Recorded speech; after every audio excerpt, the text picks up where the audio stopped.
Hello, everybody, and welcome to Try This First. This is the series where I am talking to experts in the nonprofit field and digging in on some of the topics that you might be facing if you're new to the nonprofit space, maybe new to a leadership position, or maybe you've inherited a fundraising program and you're trying to figure out how to get started on things. And today's topic, I just know in my heart of hearts that we could talk for much longer than we're going to, because it's a really big topic, and we're going to be talking about special events. And I have a lot of thoughts about special events, but luckily we have an expert here to share her thoughts about how to get started. So we're going to be talking with Mary Davidson from EP Events. And our opening question, as it always is, Mary, if someone is thinking about starting to use special events as a fundraising tool, what should they try first? Where do we start? Well, thanks, Chris. And also, I am excited to hear some of your thoughts about events. So we'll do some group sharing today. I have to hear.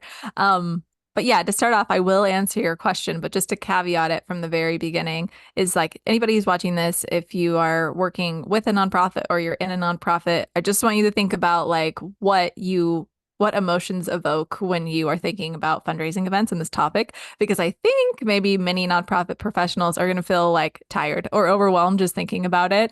Obviously, events are a big task amongst the many other things that they're doing for their role. And so I want to say that we get it. And so we know how much work it is. And you also might feel excited or like creative when it comes to an event. Like, I guess it just depends what your experience is with it. But I bring this up because there are a lot of things that you can try, and that feels overwhelming a lot of the time. And we've seen this, happen across organizations as well. And so all that to say is, as we talk about what to try first, we get it. We know exactly where you're coming from. And I feel like I have to say that. So, with that in mind, you're going to love this, Chris, I think. But the first key place to start is actually a little bit before you get into the event planning itself. And that is to make sure that your events are actually part of your fundraising plan overall. So there Yep. are many times when I'm working with an organization and I find out early on that they haven't really solidified some key fundraising components just for their organization. So we're having these conversations that are strategic fundraising conversations about an event, but in a way where I'm wondering how it's disconnected from their strategic plan and things like that. And so we want to make sure that there, is a return on investment and all of these things. So these conversations need to be part of the overall fundraising plan. So before I go into like event specifics, Chris, I feel like you probably have something to say about that. Oh, I mean, yes, absolutely. I mean, an event, a fundraising event, like you said, has to be part of your fundraising strategy. And when I think about that, I really mean it's got to serve a purpose beyond the event itself. So, by way of example, if you have a golf tournament, maybe you've had a golf tournament for a number of years, and it makes money on paper, in the sense that it comes out on the budget. But if you're not doing anything with the players who come to the tournament, if there's no further attempt at cultivation, no further attempt at stewardship, no further attempt at mission engagement, if that event is kind of an island unto itself, then that's when I would say, well, you really need to think differently about how this event works. Maybe not the event itself, but how do we treat the people coming into the event? How do we treat the people coming out of the event? How do we make sure they're part of the large story Mhm. we're telling our community about the work we're doing and their role within it? That's how, when I think about fundraise events tied into a larger plan, that's where my head goes. It's got to really be part of that story as a whole. Mhm. Yeah, 100%. I know I put you on the spot. So I love but it. I mean, yeah, absolutely. And I think so if that is established, we're assuming now from the conversation, moving forward that piece is established for an organization. And so now what do you actually try first to plan your event? And I would break it into like 5 steps and I hope that this makes it like more manageable. And so step one, I would say to ask, should you even be having a fundraising event? And then what kind should it be? And so looking at the if this event has happened before, looking at the return on investment, past surveys, just like feedback that you've gotten from attendees, your board members, key stakeholders, just what they remember about the event and things that happened. And then considering like, is it time to shake it up? Is it time to do something different? So those are, I would say that's step one is to have that conversation with whoever the key stakeholders are for that event to determine those things. Once that's determined, you do step two, which is to decide, okay, you're going to have it. Is it going to be a friend raiser or a fundraiser? What's the purpose? And it could be both. But Mhm. this is actually a huge thing, I would say, a big determining factor for your event. Um, and an example of this is there was a client that I had that changed their mind. They originally were going to be doing like a luncheon, so it's going to be pretty much a full-on fundraiser with some educational components. And at the time, they actually cut one of their programs that they offered. And this program cut was intentional, but it also made the community pretty upset. Yeah. And so they decided to like take a step back and say, well, what do we need to do? Because I needed to do a little bit of recon, honestly, to try to explain to the community why it was cut and then what programs they still offer that are obviously beneficial. And so they decided to turn it more to a friend raiser and make it a community event. They weren't going to ask for any money. It was just going to be a come talk to our staff members, talk to people who are involved in this organization and learn more about why what we're doing is still important. And that's what they did instead. And so that's why this conversation is actually super important. Yeah. Yeah. And I would say the step three is to figure out what your why is, what's the North Star. So just make some goals for your event, which sounds so Mhm. simple, but it gets skipped so often. So it's worth being said to make sure that you're setting those goals. Um, and you can ask your key stakeholders, like we were talking about, what those goals are. One activity that I find to be really helpful is to in your planning meeting is to kind of have a goal setting session and then make the goals write them at the top of an agenda. And that is the format that you use every single meeting. So you have to look at the goals every time. And that should be determining how you're making your decisions. And so all of this is, wrapped up into, I know, 5 steps, which is a lot, but that brings us to step 4, which is what Chris was talking about earlier, is figuring out who the audience is and making sure that they're involved, that you're, utilizing ethical storytelling to really tell their story. And then step 5, the last step, figuring out what the theme is. So now you've like done all that pre-work, you can decide how you want to theme it, what you really need to include. And I'm not just talking about decor. It's like weaving that into the planning and the messaging. What's your overall event theme that you want to come across in every component? So those are the first 5 steps I would try that I think give you a really solid event. Those are great. Those are great places to start because I think a lot of organizations kind of get the order wrong and they start by assuming we have to do an event and then they kind of reverse engineer into like what we're doing it. And some of that comes from I think some of an over reliance on events I think comes from someone being maybe uncomfortable with other forms of fundraising. Mm-hmm. I don't want to talk to people. I don't want to, instead of doing all those things, let's do a fancy dinner, let's do an auction and all these other things instead of just asking for money. Um, and if you're there, then yeah, then all of a sudden all these other questions doesn't really matter because you've committed. You're like, well, we have to do an event. So you really have to start somewhere. Tell Mm-hmm. me a little bit, something jumped out at me. You talked about should you even have the event? What's the purpose of the event? What are the goals, the audience, the theme? You mentioned ethical storytelling as it comes to events. This is kind of a sidebar, but Mm-hmm. can you share a little bit about that? Because that's a topic that was not in play when I was coming up in the nonprofit space. I'd love to learn a little bit more. Oh, for sure. Well, I will say that it's something that I'm also trying to learn more about, and specifically how to help nonprofits implement that in their events. And so it's a continual learning journey. So there are some great resources online for sure, but how we try to actually utilize it is when you're talking through your program and who you want to have come speak, making sure that if folks are comfortable that they're coming to speak on their own behalf versus telling a story about them with the intent that they are representing themselves and telling their story in an authentic way, whether that means it's the good, it's the bad, it's the facts, like it's their story. And then what are we going to do as a result of that? Because sometimes that story means that work needs to be done. Yeah, And that's the idea of ethical storytelling. It's not just like rose-colored glasses all the time. It's presenting an accurate picture from someone's personal experience.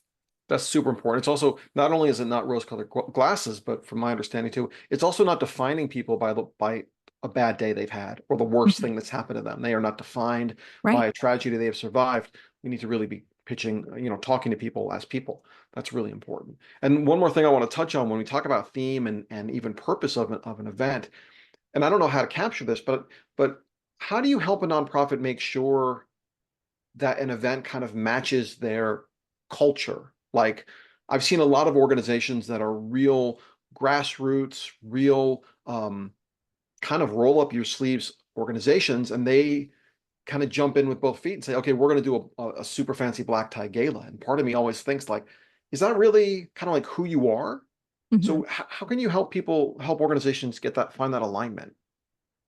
Yeah, I think it's a great question. And I think it's something that it seems is more prevalent now. People are really thinking about like what they can do for this. And so, um, a number of different things I think come to mind. And part of it is deciding, like when you're deciding what kind of event to do, this is where people are wanting to shake it up a little bit more, I found. So they're like, we don't want to do the same thing that everybody else does because we're Yeah. not the same as everybody else.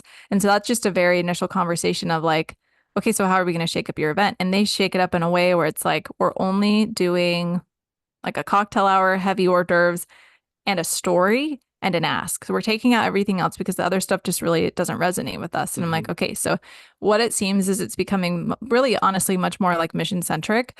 And with that in mind, that's why the events are shifting. And even something as small as there's an event that they call it a gala, and obviously that's typically associated with like dressing up in black tie and all those things. But they intentionally say in their communications and in their invites that like come as you are because that's who they serve, are people who are not going to come and dress up, and not to put an assumption on them. This is what they were explaining about their audience, and so they wanted everybody to feel comfortable to be Yeah. in attendance at that event. And so whether you want to dress up in fancy things or not, it doesn't matter. We just want you to be there. And so that was done in the communications. And so that's just a small example versus a big example of changing the entirety of your event. But the point is to get the audience there that they feel like they need. And so that could Yeah. look a lot of different ways. Yeah. So there's an element, what I'm hearing you say too, is that there's an element of like organizational authenticity at Hmm. play too. Like the event has to feel like your organization. So you know, and that whatever that means is kind of up to the organization. So Hmm. so a lot of these conversations, or a lot of these five tips you started us off with, they seem to be really pointed to like maybe considering or doing the evaluation work for a new event. What about a long-standing or an existing event? Maybe something you've inherited as a team member. How do we start maybe evaluating or even exploring if we should continue with an event?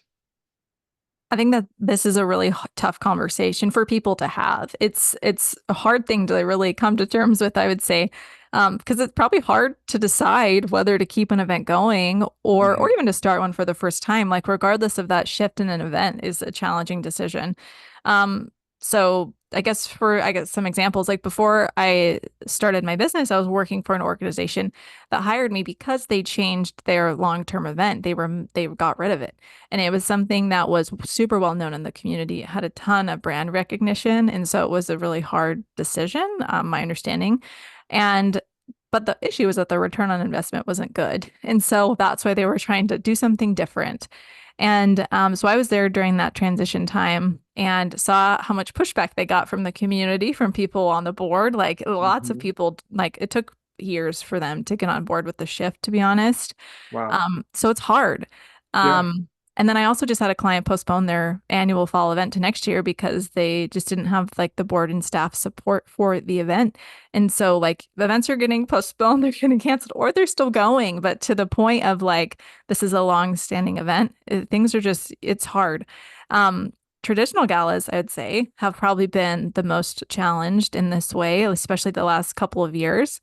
At least in our area where I've seen it, as organizations are really thinking more about the impact and, like I mentioned before, mission-driven events, which may or may not be a gala. It really depends on how they do Mhm. it. There are a lot of factors that can determine that. But if it's a long-standing event, something that you could try is basically over time, I think something's going to need to shift where you need to change something up, like we were kind of talking about. And so you need to come up with a plan where you can tell your attendees why they need to keep coming to your event. We've seen, since the pandemic, events are coming back in full force like they were before. And with that in mind, people are figuring out where to spend their time. And so they may obviously, hopefully, value your organization and want to attend your event, but you need to make it clear why they should come. Yeah. And so you could keep it traditional and do what you've been doing, but maybe you could shake up one thing. And so you're going to introduce maybe a cool theme or maybe one unique interactive component that might get people interested that you're advertising about with your event. Or maybe it's a really interesting like keynote speaker that really has to do with the mission. But it's something different every year, something small and different every year to continue to keep it relevant in attendees' minds. And so once again, long-standing event, you could still keep it relevant. Yeah. Yeah. Yeah. I think there's a another corporate culture kind of overlay here is your nonprofit really needs to have a culture of assessment and evaluation. Like you really, and we're going to be talking about assessment and evaluation in another episode, but if your organization thinks an event, for example, is beyond assessment and it can't be touched, it's the sacred thing, that's a real dangerous and vulnerable place for your organization to be. Everything should be evaluated. And the minute it's not serving the mission, I think the organization needs to have a really bold conversation and say, to your point, we need to change it up, or maybe we need to postpone it, or maybe we need to get rid of it entirely. And that can be scary because events are fun. Like that's the thing. Like the reason so many nonprofits like galas because the board members get to dress up and bring their friends and get free drinks and have a nice night. Mhm. Like they're fun, but is that the purpose of the event? Like, is the purpose of the event to have a fun night for your board? Or is there another reason why we're all gathered together? That's a good question to ask yourself too. I love that for sure. It's so important to continue those conversations and something that I feel like I've been seeing a lot lately. I don't know about you, Chris, but it's people just simplifying their events, if Yeah. anything. And I think that's for a good reason. A lot of times there's the shift that I've seen, which is wonderful, that the nonprofit leaders are trying to shift more into focusing on sponsorship or pre-committed gifts, like these higher revenue generating activities for an event. So that most things are secured before we even get on site because it's hard to predict what people are going to do in the room. Right. Um, and so people are kind of having like I mentioned earlier, like kind of a heavy hors d'oeuvres type of event, with less, maybe just some raffle items, like not a silent auction as much anymore, an Mhm. impactful short program and ask, and like that's it. And the key with this is that you can usually rent smaller spaces or you don't need as many vendors and you don't need as much supplies. It doesn't take as much volunteer or staff time. So that's where you really start saving your money. And that's why simplifying can actually have an impact and help you make more money. At first, you might think, I'm cutting so many components. How am I like generating a similar revenue? And it's because you're saving a lot of costs. And so there is definitely something to consider with just the idea of simplifying. Yeah, that's an interesting point too, that making things easier that does, I mean, life is so complicated. Do you really want your event to be a complicated affair, not only for your attendees, but for your staff members and your volunteers? And you also make a really good point. You mentioned a couple times that tracking that return on investment means you need to be really sharp on your budget and your expenses and being really clear about what you're spending. Now, Mary, something I have always looked for but have rarely found, and I wonder if you've seen it in your perspective. Because if you're a nonprofit and you're putting on an event and you're tracking all of your expenses, how much money you paid for food and drink and streamers and all the things. I believe that if you're not tracking your staff time that's allocated to that event, you're not painting a full picture.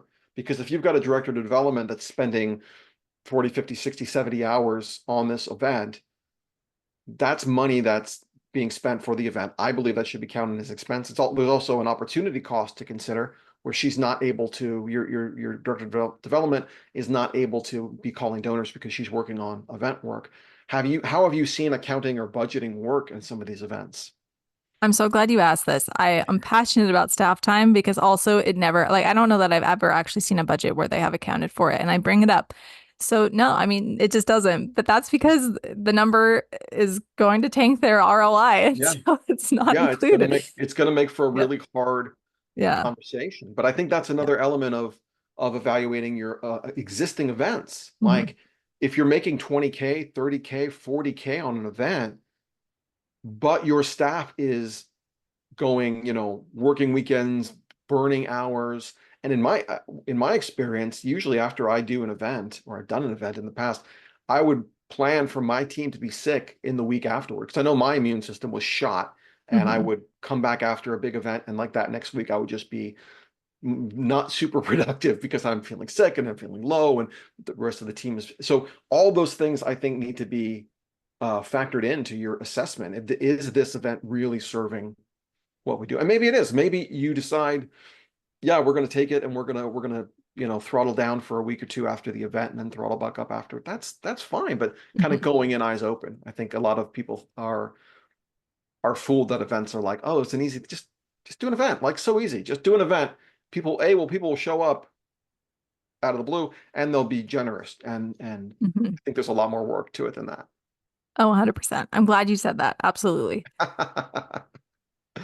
So we talked about, well, I'm going to share this because when I was working on a team and we had a couple events a year, one of the event planning tasks I would put my team through, and I don't know if they enjoyed this, they probably didn't, but one of the event planning tasks I put my team through is I would say, okay, on this meeting, we're going to do a full event walkthrough.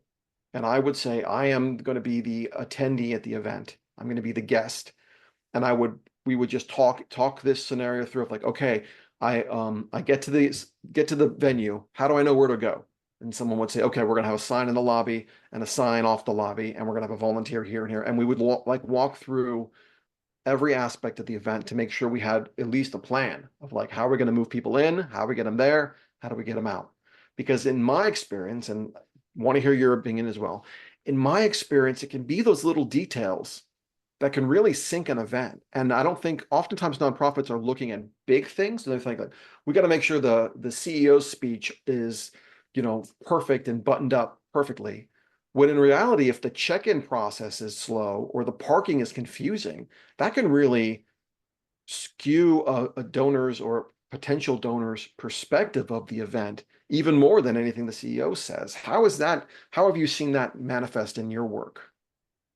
Oh, yeah, it's super relevant, I think. And some people just are more like inclined to be in the details and logistics than others. And so it's hard. I mean, that's why it's not necessarily for everyone, but there are so many details to consider. And there's honestly like every single event, it's going to have something probably that falls through the cracks. You just can't catch everything all the time.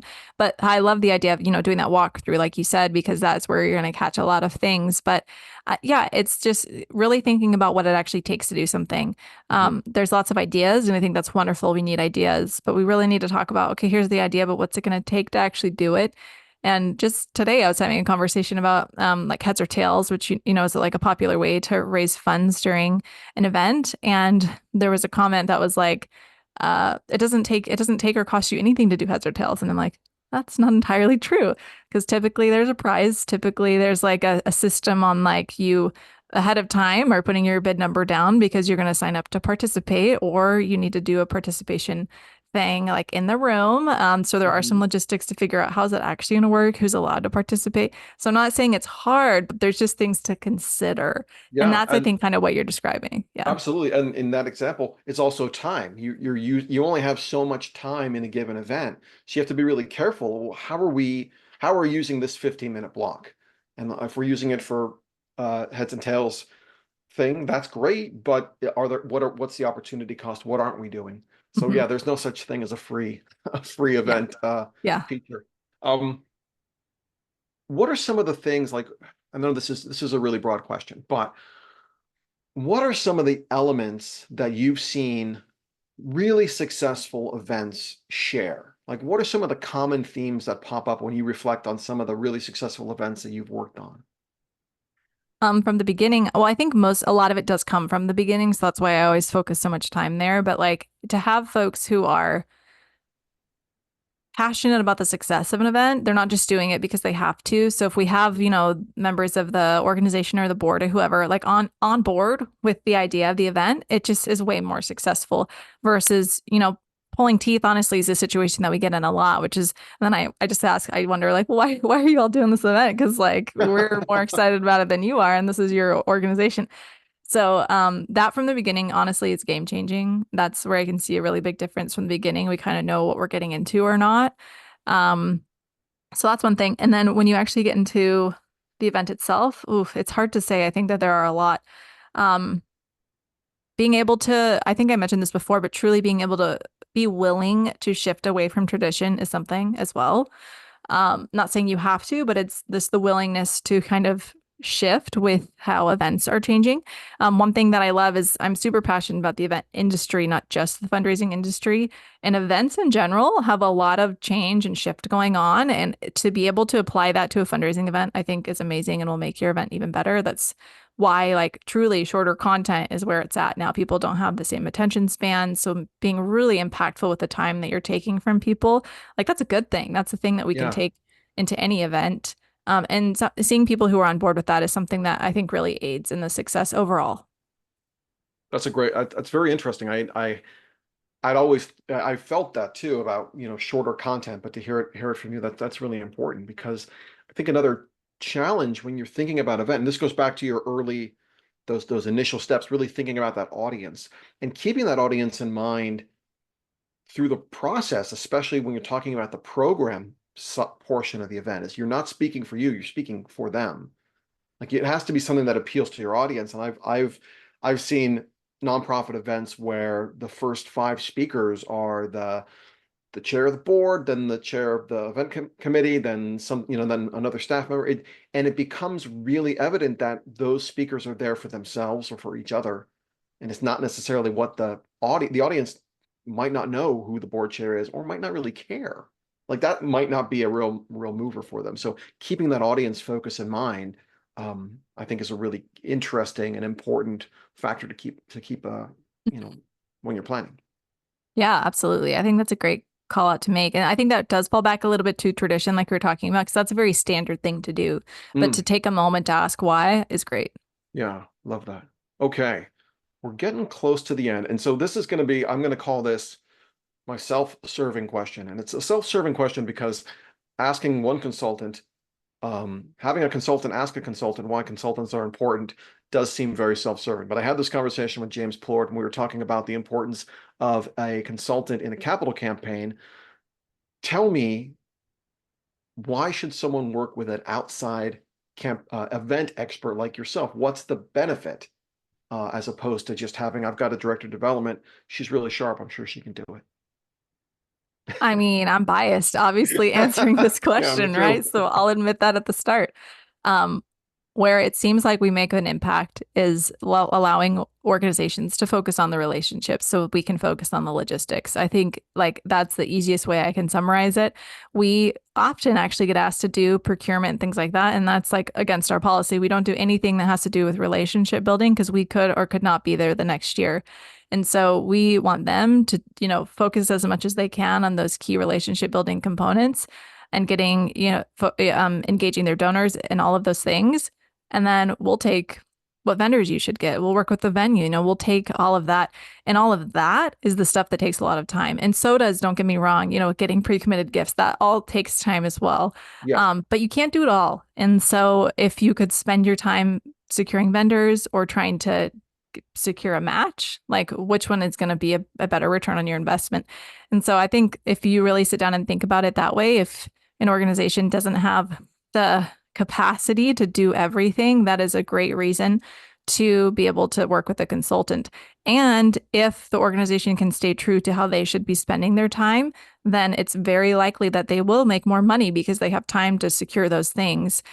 Because obviously they'd be paying for our services, but it should pay for itself if it works out kind of in that partnership way that we hope it would. So that's what I would say. I love that. And another point would be, you mentioned earlier, you're watching trends from events, not just non-for-profit events or fundraising events, but corporate events and community Mhm. events, like the event world as a whole. Working with a consultant or an expert someone can have that point of view that your team may not have. So you're bringing in advice and perspective that could really help change the course or the energy of the event. So that's really important.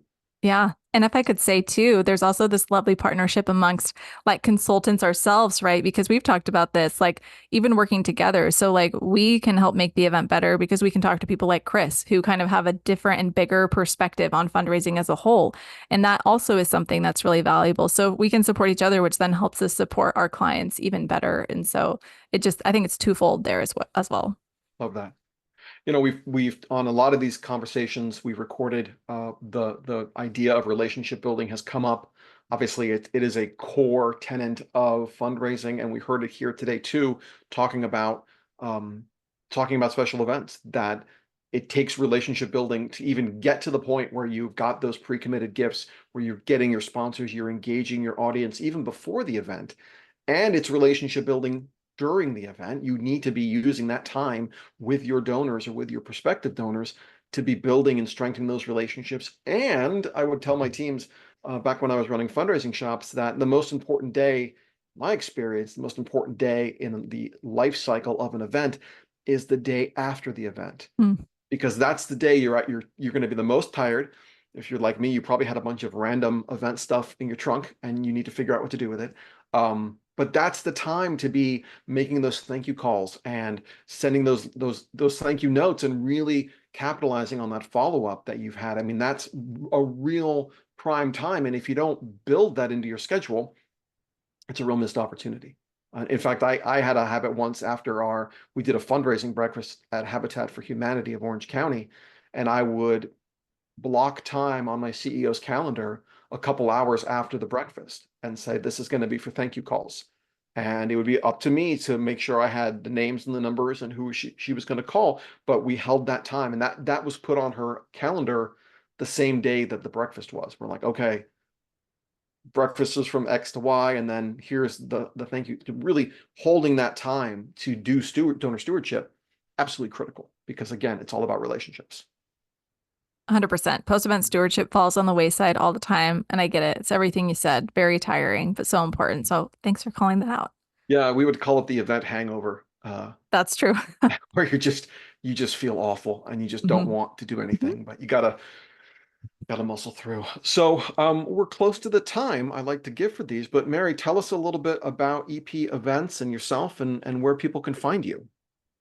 Yeah, for sure. So EP events, our name actually stands for events with a purpose. So purposeful events are our jam. So we do a lot of fundraising, obviously. Um, so if you'd like to follow us along, we're on every social media platform pretty much at EP Events LLC. Our website's epevents.org. And then if I could plug it, I have a podcast as well. It's called Oh, Better yes. Events. It's about events. I have a co-host and her and I talk about events in general, but occasionally we get into fundraising events as well. So if you are an event nerd like I am, check out that on any major podcast platform. I love that. That's fantastic. Mary, thank you for coming here today and joining me on my little DIY.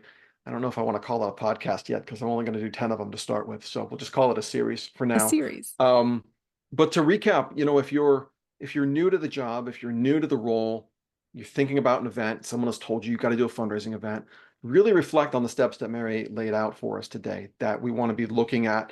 The first question, should we do an event? Then moving on, what is the purpose of the event? What are the goals? What's the why behind the event? Who is our audience?